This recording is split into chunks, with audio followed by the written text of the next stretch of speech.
আসসালামু আলাইকুম। সবাই কেমন আছেন? আমার ছাদে এটা আঙ্গুর গাছ, লাল আঙ্গুর বড়। কেবল 2 মাস হয়েছে গাছটি লাগাইছি। গাছটি হেবি সুন্দর হয়েছে। তো এই যে এটা দেখতে পাচ্ছেন, এটা কমলা গাছ, এটাও একসঙ্গেই লাগাইছি। এই যে ছোট, এটাও কমলা গাছ। তো দুটা আঙ্গুর, এটা পেয়ারা গাছ। পেয়ারা গাছে এই গাছেই ফুল এসেছে, খুব সুন্দর। হ্যাঁ, আরও অনেক গাছ আছে। এটা আমার মালটা গাছ, বড় যে হলদা মালটা, ওই মালটাতে এটা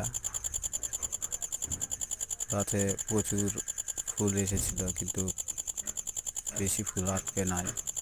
তারপরে অর্ধেক ফুল আটকেছে, আপনারা দেখতে পাচ্ছেন গুটি। এটাও আর এক মালটা গাছ, এটাও তো অনেক পরিমাণ গুটি আটকেছে।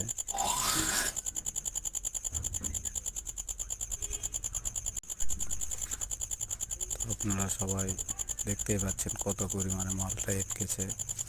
তো ওখানে আরও ওষুধ দিতে হবে, ওষুধ না দিলে একটাও আটকানো যাবে না।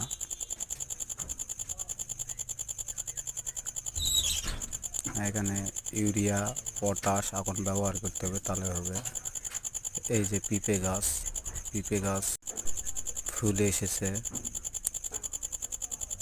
কয়েকটু পিঁপে গাছে ফুল খুব সুন্দর। 2টা পিঁপে গাছ আছে, 2টা মালটা গাছ, 2টা কমলা গাছ, একটা আঙুর গাছ। হ্যাঁ, এছাড়া আরও অনেক কিছুই আছে আমার বাসার ছাদে, এগুলা।